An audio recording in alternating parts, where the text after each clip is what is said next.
Okay, show of hands. Who else noticed that these two Spring Bonnie suits are different? That's right, guys. I'm already coming at you with some discoveries here. We finally made it to Five Nights at Freddy's 3, and I don't know about any of you, but this game really felt like the end of an era. And when Kess and I played it again for ourselves, the entry still holds that vibe after all this time.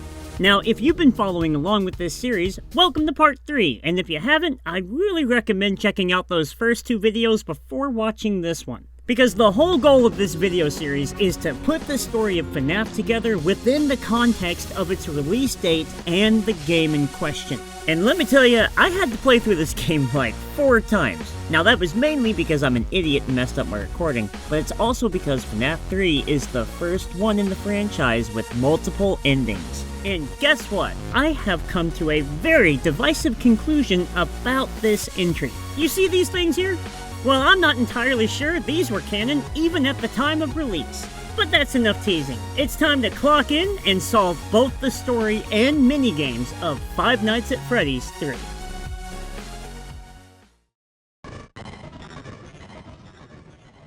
In classic FNAF fashion, before the shift even begins, we get a newspaper ad for the brand new Fazbear Frights amusement park. And I want to point out right now that this is a coming soon ad. The place isn't even fully open yet. So beyond this, the only interesting notes are that, according to the ad, Freddy's is decades old by the time this is happening. The other points of interest are the little trivia pieces that Scott put in the columns to fill out the page. Per usual though, the gameplay begins properly with a phone call to our office. Hey, glad you came back for another night. Here, the community-dubbed phone dude clues us in on our role. Now I know this might shock you, but we're playing as a night guard. We're guards. We're guards, huh? We're guards. We're guards. However, there is a little bit of a Pepsi twist this time. In true ludonarrative harmony, there is no animatronic that can take you out right now. Despite this, we still have full access to the vent system and messing around with the cameras, as well as playing with the audio lures courtesy of Balloon Boy's disembodied MP3s. Hello? Oh, Balloon Boy. And while it's not really a risk right now, spending too long on the cameras, using too many of the lures, and just generally existing in this place will cause the camera, audio, and ventilation to short out over time, prompting us to move to the left side of the office and either reboot them individually, or be a greedy little piggy and go for the 3-piece. As annoying as all of these gameplay gimmicks are, Phone Dude does explain it as a side effect of making the building retrofitted. Speaking of retrofitting, we can see props all over the various cameras, including the heads of all the animatronics, and these are the very same heads that we see in the ending screen, even though there's no Golden Freddy head on the map itself, despite there being a mask for the puppet. And you can bet we're gonna get back to that point later. For now, let's get to the real meat of this first call. So we may have to suit you up in a furry suit and make you walk around saying, boo. No, not the threat of being literal mascot horror, but these details here. We're trying to track down a good lead right now. Some guy who helped design one of the buildings says it was like an extra room that got boarded up. The Fazbear Frights guys have not found a working animatronic yet, but they did discover a lead from a guy who designed one of the Freddy Fazbear's buildings. And this says a couple of things about the series. The obvious one is that there are boarded up rooms at some Freddy's buildings. The more obvious one is that this means there are multiple locations for Freddy Fazbear's Pizza. And look at that, it's another segue. After each night in the campaign, we play as one of the original 4 mascots from the first game and make our way around the FNAF 1 location. As we maneuver about, Shadow Freddy pops in to lead us to a certain room, but we're gonna ignore that for now, because if we head to this screen here, we can get cryptic hints that will lead us towards getting the good ending later. After I finally focus and get stuck on this stupid hitbox for a second, we then find Shadow Freddy again and end up in this room with a door we can't go through. As we try to leave though, Purple Guy runs up behind us and takes us apart while our back is turned like some little chicken bitch. This ends the minigame, and I guess now we know what happened sometime after our work shift in FNAF 1. Time for night 2. Okay, this second shift is when my job gets harder as both a player and a YouTuber, because now Springtrap is in the building and he's looking to lay 10 fingers on my neck while Phone Dude plays some old Phone Guy training tapes from the original Freddy Fazbear's location.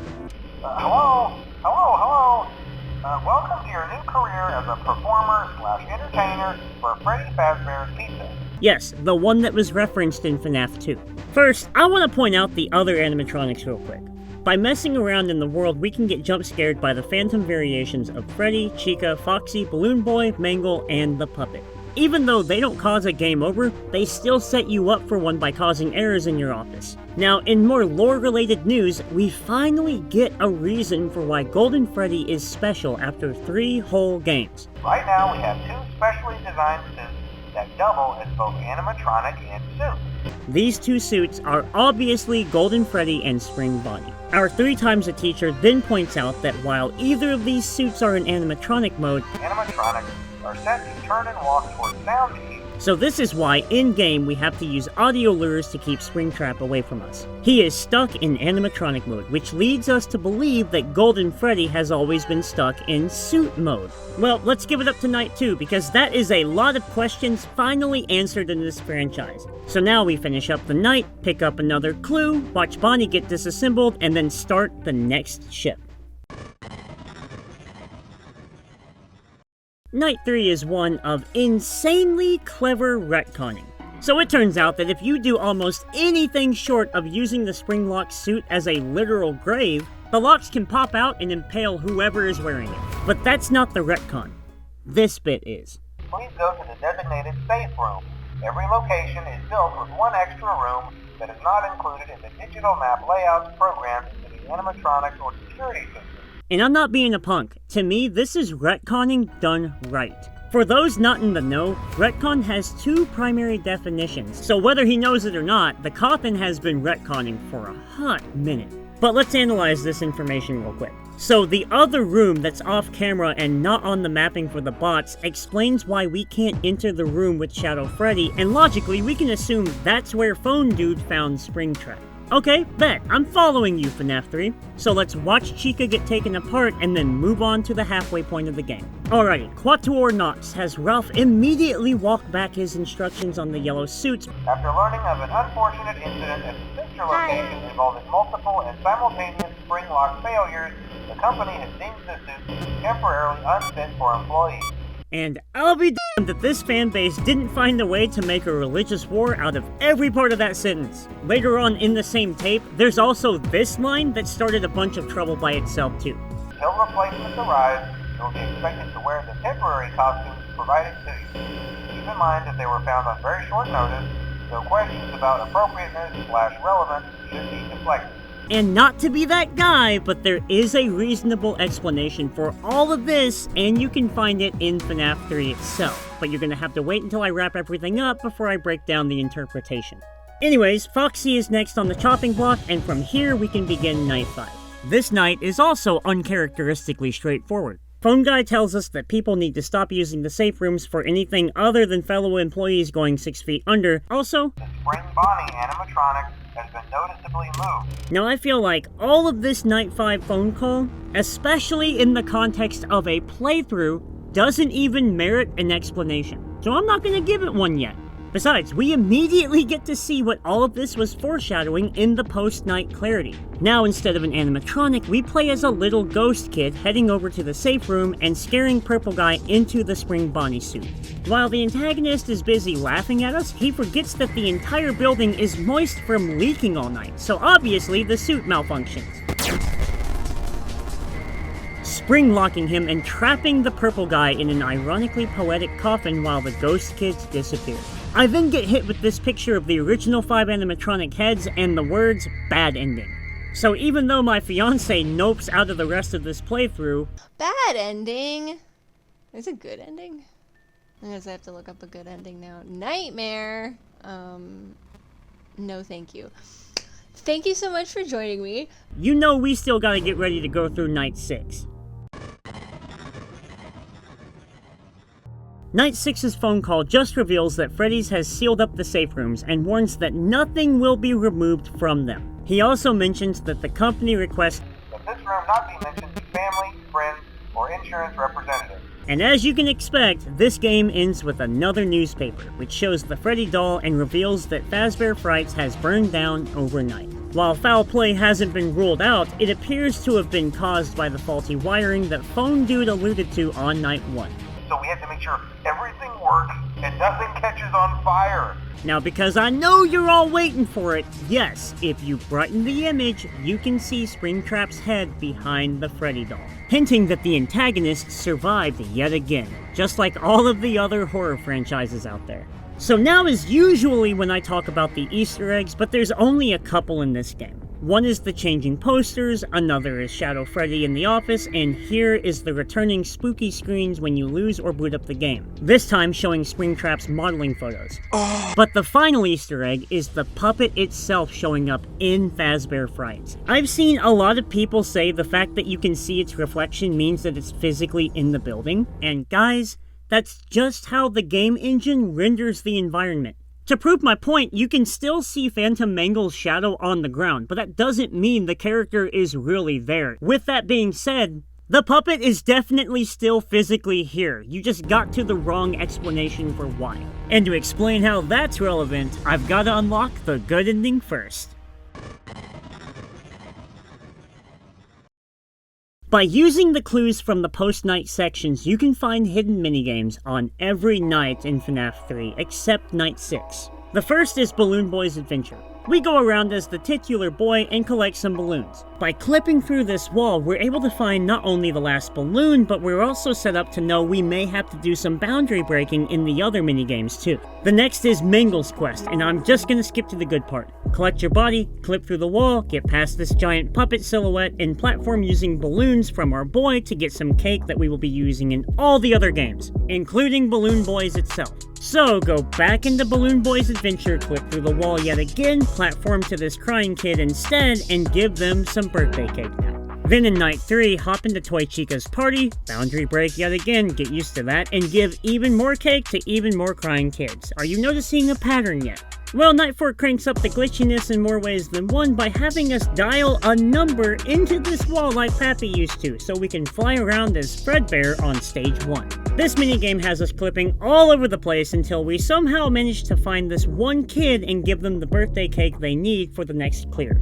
Obviously, the final challenges await us on Night 5, where we now have this vintage Shadow Bonnie figurine on our desk. By double-clicking this guy, it takes us directly to the glitch minigame, where we fly around as Shadow Bonnie himself and cycle through the maps by pressing S on our keyboard until, you guessed it, we're able to clip through some walls and deliver yet another cake to yet another crying child.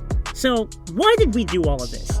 Well, it turns out we did all of this so that the 4 kids we gave cake to would show up in the Happiest Day minigame. Here we play as the puppet, and we make our way to the end of this hallway where we give this final kid their cake.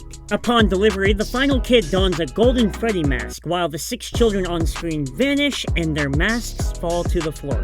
Completing all of these minigames and then finishing Night 5 one more time shows us the end screen, accompanied by the animatronic heads with no more lights in their eyes. Now, if I'm not going into enough detail about how we're meant to decipher the clues and the specifics behind it, then I'm sorry, but when I play through this game, I can't knowingly come to any other interpretation other than all of the minigames are meta events that the player does and not in-canon story events. So, does that mean Happiest Day is non-canon too? Then what about the good ending itself? Well, to answer all of those questions and more, I have to at long last tell the updated story of FNAF 1, 2, and 3.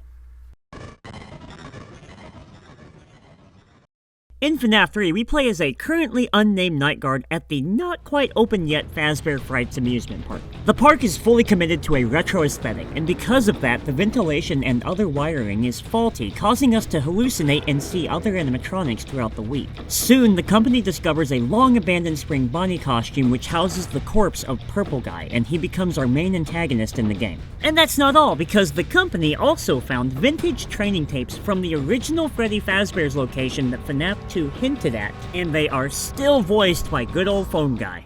Hello? Hello? Hello? So as we play through the story, Phone Guy goes on to tell us that there were 2 spring-locked suits that worked as both costumes and animatronics, which were deemed unfit for use after the sensitive spring-lock system catastrophically failed at a sister location. And I believe these deaths created Shadow Freddy and Shadow Bonnie, and the events took place at just another Fazbear's restaurant. After this event, the suits were locked away in the safe rooms, which are not only off of the animatronics pathing, but are completely hidden from cameras and customers. They were then replaced by suits of questionable relevance. And that's because the replacement suits are in fact the original costumes from Fredbear's Family Diner before it was rebranded into Freddy Fazbear's Pizza. And we can see this in the FNAF 3 minigames. And the Golden Freddy and Spring Bonnie costumes were the direct upgrades to the originals. Sometime later, the company issues a reminder that employees are not to take customers back to the safe rooms, nor are they supposed to hide in them, and that the Spring Bonnie suit that has been moved is still unsafe to use. This is prompted because the purple guy has begun his killings and caused the missing children incident using the Spring Bonnie suit. And the final call of FNAF 3 reveals that the company has decided to board up all safe rooms without removing anything from them first. This all leads to what we are shown happened after FNAF 1. The purple guy returned to the FNAF 1 location and took apart the animatronics one at a time. Although he disassembled the robots, he is cornered by the 5 spirits that haunt the original FNAF 1 animatronics, with the player assuming the role of Golden Freddy's child. After being scared by the ghost, Purple Guy hops into his Spring Bonnie suit and gets spring-locked, passing away and possessing the suit he used to commit all of those murders. Until Fazbear Frights discovers him and sets him loose on the park. Back in the present day, a newspaper reveals that the amusement park burned to the ground on night 6 because of the wiring, and it suggested that the night guard might have been responsible. The remaining stuff is eventually sold off at a public auction, and we're led to believe that Springtrap himself managed to survive. Now, the literal ending screens on Night 5 depict either the bad ending with illuminated masks, symbolizing the spirits still possess them, or the good ending, which shows only 4 of the masks and no lights on, symbolizing that the kids have moved on.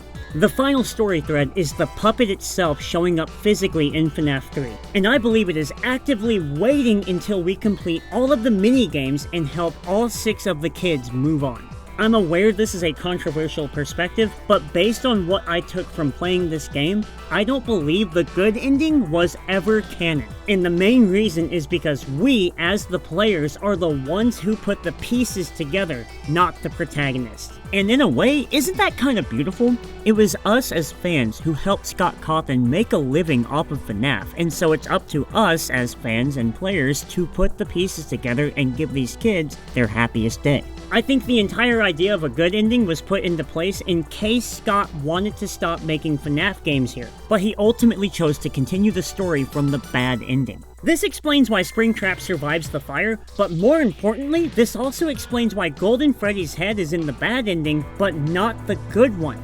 Because in the story of FNAF 3, Golden Freddy isn't really here at Fazbear Frights. And if you think that's a contentious opinion, I've got one more crazy takeaway.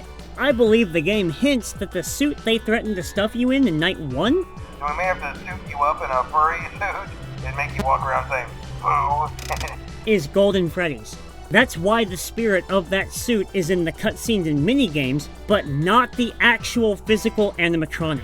And I also think that because of the poor condition of the Golden Freddy suit, that's why they thought it was a crappy cosplay. And a foxy head, which we think could be authentic, then again it might just be another crappy cosplay. All of this not only ties up every loose thread of FNAF 3, but it can all be explained in-game. And that is all I've got for this one. If you made it this far, thank you so much for watching. Now I want to give a huge shout out to all of my commenters who are now my friends and hang out with me in the Discord we formed. Mad props to Cosmic, Bonko the Clown, Shion Brown, and the OG himself, Aurelius. Thank you guys so much for being a part of this community and helping me out. And if anybody else wants to join, feel free to hop in the Discord and let's try to solve all this story together. I cannot tell you how much I appreciate every last comment, whether it's positive or negative, and I want to give one special call out to this guy who posted the funniest comment I've ever gotten on my channel. I don't even know what they're talking about, but I appreciate both the comment and the laugh. Before you take off, make sure you check out my Discord homies' YouTube channels. Cosmic's already uploaded one great FNAF video, so if you enjoyed this, I'm sure you'll enjoy that one. But until next time, my friends, I'm bowing out, and I'll see you again when I try to solve the unsolvable Five Nights at Freddy's 4. I'm gonna download Repo now and go have a good time playing a trash can. Have a good Sunday. Bye!